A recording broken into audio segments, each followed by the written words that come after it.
siang, sore, malam untuk yang terhormat Bapak Indra Cahya Firdaus dan teman-teman yang kami banggakan. Nah, pada kesempatan kali ini izinkan kami dari kelompok 8 untuk menyampaikan materi yang berjudul Peluang Kejadian Bersyarat. Nah, sebelum itu di sini kami akan memperkenalkan anggota kelompok kami.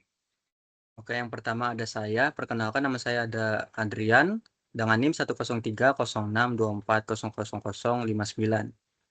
Kemudian perkenalkan, nama saya Muhammad Teguh Insani dengan NIM 103064000052. Dan yang terakhir, saya Rahman Darmawan Siregar dengan NIM 103062430021. Nah, di sini ada latar belakang. Untuk latar belakang di sini yaitu peluang kejadian bersyarat merupakan konsep penting dalam teori peluang yang menjelaskan bagaimana kemungkinan suatu peristiwa dapat berubah ketika kita mengetahui bahwa peristiwa lain telah terjadi. Dalam kehidupan nyata, konsep ini sering muncul, biasanya atau misalnya saat dokter menilai peluang pasien menderita penyakit tertentu setelah melihat hasil tes atau saat perusahaan memperkirakan resiko bisnis berdasarkan kondisi pasar yang sudah diketahui. Nah, pemahaman tentang peluang kejadian bersyarat ini penting banget. Kenapa? Karena membantu kita berpikir lebih logis dan analitis dalam mengambil keputusan. Selain itu, konsep ini menjadi dasar bagi berbagai bidang seperti statistika, pembelajaran mesin, hingga pengambilan keputusan berbasis data. Nah, oleh karena itu, kajian mengenai peluang kejadian bersyarat perlu dipahami dengan baik agar dapat diterapkan secara tepat, baik dalam teori maupun praktik. Nah, next slide. Selanjutnya ada pengertian peluang bersyarat. Peluang kejadian bersyarat atau conditional probability itu merupakan konsep dasar dalam statistika yang menjelaskan peluang terjadinya suatu kejadian dengan syarat bahwa kejadian lain telah terjadi terlebih dahulu. Artinya, informasi tambahan tentang kejadian lain dapat mempengaruhi besarnya peluang suatu peristiwa. Atau dengan kata lain, peluang suatu kejadian itu tidak lagi dihitung dari seluruh ruang sampel, tetapi hanya dari bagian ruang sampel yang memenuhi syarat tertentu. Selanjutnya, secara matematis, jika A dan B adalah dua kejadian dalam ruang sampel dan PB itu lebih dari 0, maka peluang bersyarat A terhadap B dinyatakan sebagai P A dengan syarat B sama dengan PA irisan B per PB. Rumus ini itu menunjukkan bahwa peluang A terjadi dengan syarat B telah terjadi adalah perbandingan antara peluang terjadinya keduanya secara bersamaan dengan peluang terjadinya B saja.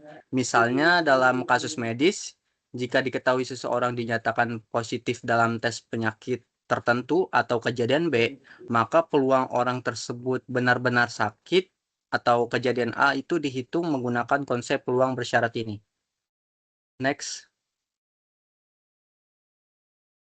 Selanjutnya ada notasi dan rumus dasar.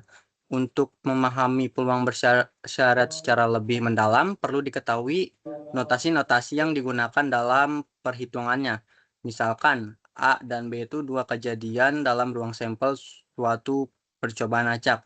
Lalu ada PA yaitu peluang kejadian A, lalu PB peluang kejadian B, lalu PA irisan B peluang bahwa kejadian A dan B terjadi secara bersamaan, lalu PA dengan syarat B itu peluang A terjadi dengan syarat B telah terjadi.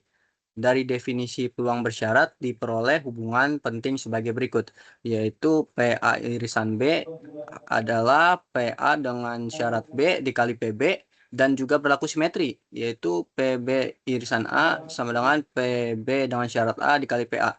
Rumus ini itu dikenal sebagai aturan perkalian atau multiplication rule dan menjadi dasar untuk menentukan peluang dua kejadian yang saling bergantung.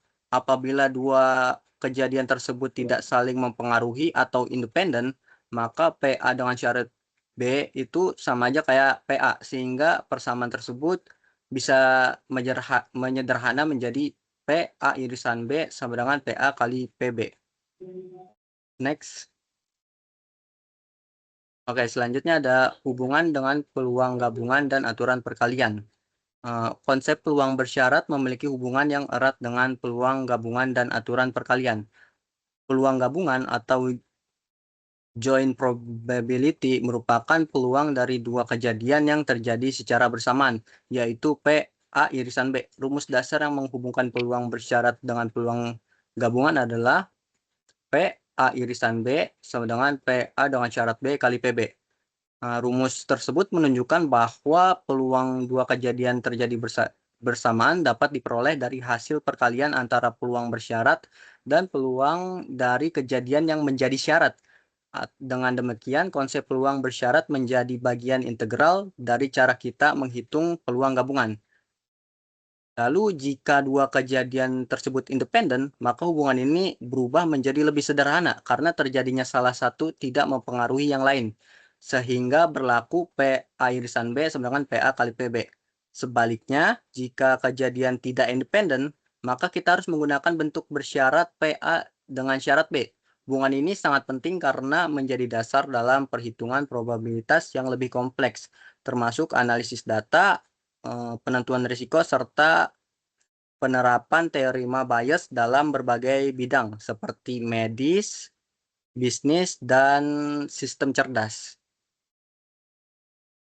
Next. Oke, selanjutnya ini ada contoh penerapan singkatnya.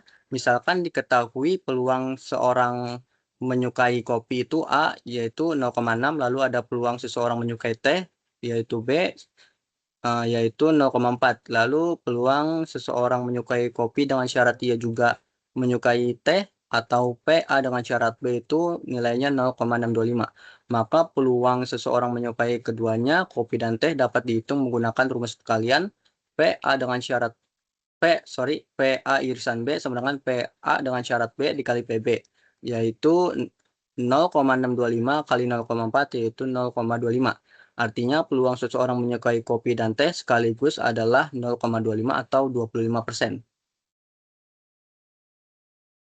Oke, selanjutnya masuk ke dalam teorema Bayes yang salah satu penerapan dari peluang bersyarat. Nah, secara teori, teorema Bayes itu merupakan konsep dasar dalam teori probabilitas yang digunakan untuk memperbarui peluang suatu kejadian berdasarkan informasi atau bukti baru. Nah, teorema ini membantu dalam pengambilan keputusan seperti di bawah ketidakpastian dan banyak diterapkan dalam bidang seperti statistika, kecerdasan buatan yang biasa kita kenal dengan AI, dan analisis data untuk memprediksi atau memperkirakan kemungkinan suatu peristiwa. Dan jika kita tarik garis besarnya, teorema Bayes ini uh, sebuah aksi untuk memperbarui peluang yang dimana kejadian itu berdasarkan informasi atau bukti-bukti yang baru. Nah, untuk rumus yang kita gunakan dalam teorema Bayes yaitu PAB, yaitu peluang A diketahui jika syarat B juga telah terjadi. Jadi mana sama dengan itu peluang B telah terjadi jika syarat A telah terjadi dikalikan dengan peluang A, kemudian dibagi dengan peluang B. Jadi itu merupakan rumus dari teorema Bayes. Oke, lanjut ke dalam contoh penerapan peluang bersyarat. Kita balik lagi ke peluang bersyarat dan kita akan mengambil contoh penerapannya di beberapa bidang seperti kesehatan, teknologi, ekonomi, dan bisnis. Di bidang kesehatan, kita tahu menentukan kemungkinan seseorang benar-benar sakit berdasarkan hasil tes medis. Seperti contohnya mempertimbangkan akurasi tes yang dimana kita ketahui hasilnya itu positif atau negatif palsu. Kemudian bidang teknologi, seperti contohnya yaitu sistem deteksi spam email menghitung peluang satu pesan merupakan spam berdasarkan data atau pola tertentu. Dan kemudian dari bidang ekonomi dan bisnis bisa digunakan untuk memprediksi peluang permintaan pasar atau risiko investasi berdasarkan kondisi tertentu. Nah, kesimpulan yang kita ambil dalam contoh penerapan peluang bersyarat yaitu untuk membantu manusia dalam dan sistem cerdas membuat keputusan yang lebih akurat berdasarkan informasi atau bukti yang sudah ketahui. Nah, kemudian masuk ke contoh soal peluang bersyarat yang pertama. Di sini kita lihat ada sebuah studi kasus yaitu dari sebuah kotak yang berisi 5 bola merah dan 3 bola biru, diambil satu bola secara acak. Jika diketahui bola yang diambil adalah bukan biru, berapa peluang bahwa bola tersebut merah? Dan kita masuk ke dalam pembahasannya. Jadi kan kita ketahui kalau bola merah itu terdapat 5 dan bola biru itu ada 3. Dan ketika kita totalkan, kita jumlahkan kedua bola tersebut, yaitu ada 8 bola. Nah, kita kemudian menginterpretasikan dua kejadian, yaitu kejadian A dan kejadian B. yang dimana kejadian A itu bola yang diambil berwarna merah dan kejadian B itu bola yang diambil bukan biru. Di sini bisa kita simpulkan kalau bola yang diambil bukan biru yaitu bola yang merah. Karena memang hanya ada 2 bola, berarti bola tersebut bola merah. Maka A irisan B sama dengan bola merah dan bukan bola biru. Kemudian kita turunkan ke dalam rumus peluang bersyarat, yaitu peluang A dibagi peluang B, yang dimana keduanya itu 5/8. Kenapa 5/8? Karena 5 itu kita ambil dari BK bola merah, karena kedua kan berarti sama-sama bola merah. Kemudian 8 itu diambil dari total banyaknya keseluruhan bola. Jadi 5/8 dibagi 5/8 sama dengan 1. Jadi peluangnya hanya ada 1, yaitu sudah pasti bola berwarna merah. Oke, lanjut contoh soal nomor 2, Mawan. Nah, untuk contoh soal yang selanjutnya, di sini jika sebuah dadu dilempar 2 kali, tentukan peluang munculnya jumlah mata dadu sama dengan 8 jika diketahui bahwa lemparan pertama menghasilkan angka genap. Nah, di sini ada pembahasannya yaitu diketahui jumlah mata dadu sama dengan 8 dan lemparan pertama yang genap yaitu kurang dari 8. Nah, di sini kita ngambil kejadian A atau PA yaitu sama dengan 8 mata dadu dan PB atau B sama dengan lemparan pertama angka genap yaitu 2 2, 4, atau 6. Nah, yang pertama kita cari dulu peluang B. Nah, PB di sini sama dengan 3/6 atau karena 3 ini diambil dari jumlah angka genap dan 6 ini diambil dari angka-angka yang kurang dari 8. Nah, selanjutnya ada P, A, irisan B, yaitu pasangan yang mungkin. Nah, di sini ada 3 pasangan yang mungkin, yaitu 2,6, 4,4, 6,2. Nah, maka P, A, irisan B sama dengan 3/36 atau jika disederhanakan menjadi 1/12. Nah, peluang bersyaratnya di sini A jika terjadi B sama dengan P, A, irisan B per PB sama dengan 1/12 per 1/2 ataupun misalkan pasti disederhanakan menjadi 1/6. Jadi peluangnya ataupun peluang munculnya jumlah mata dadu sama dengan 8 yaitu 1/6.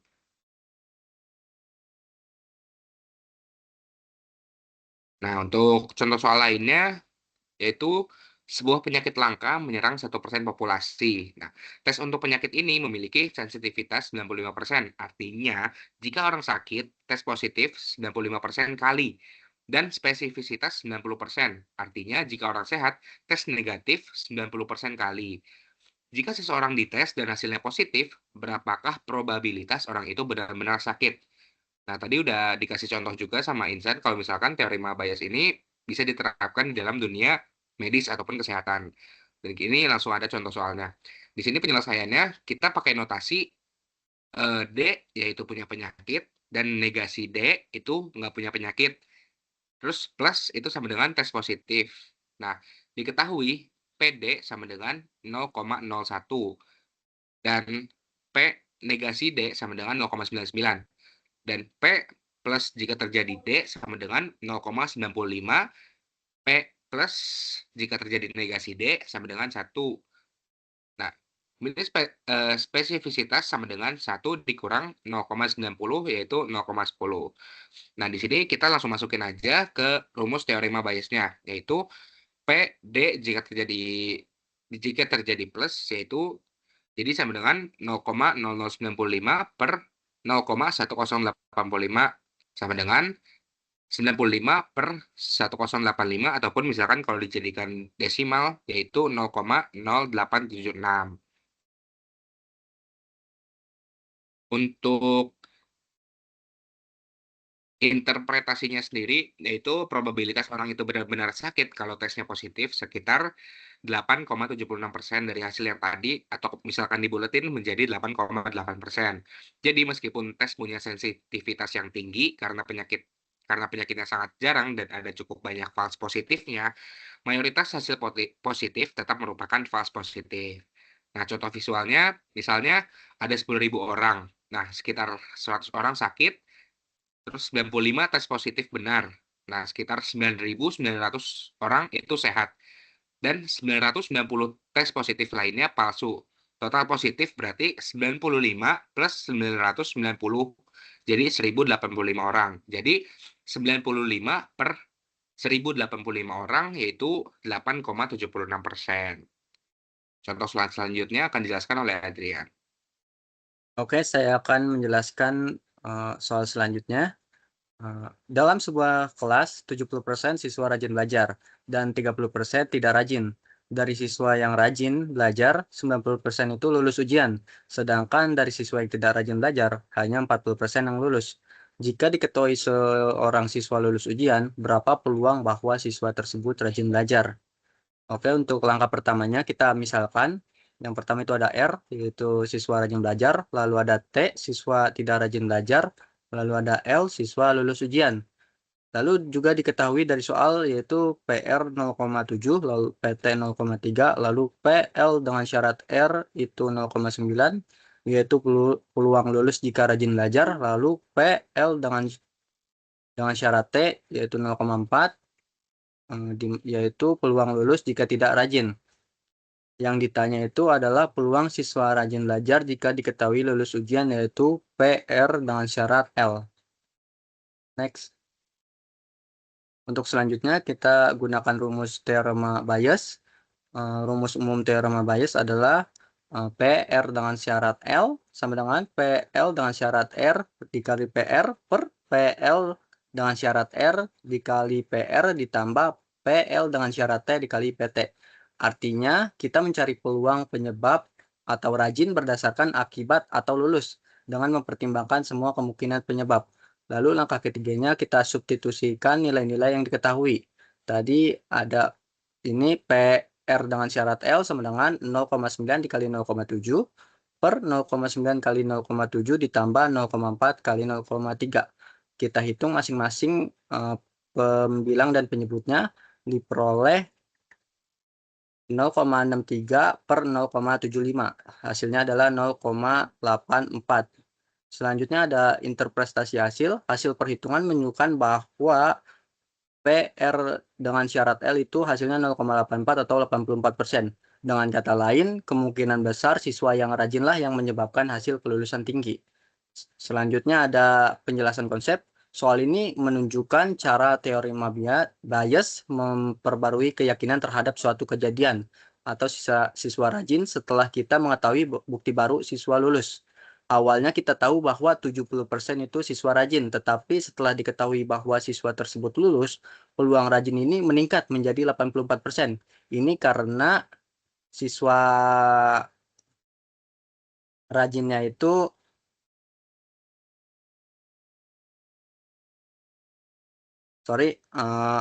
ini karena siswa rajinnya itu memiliki peluang yang jauh lebih besar untuk lulus dibandingkan siswa yang tidak rajin.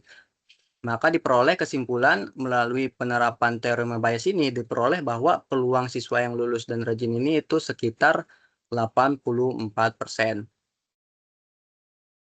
And next.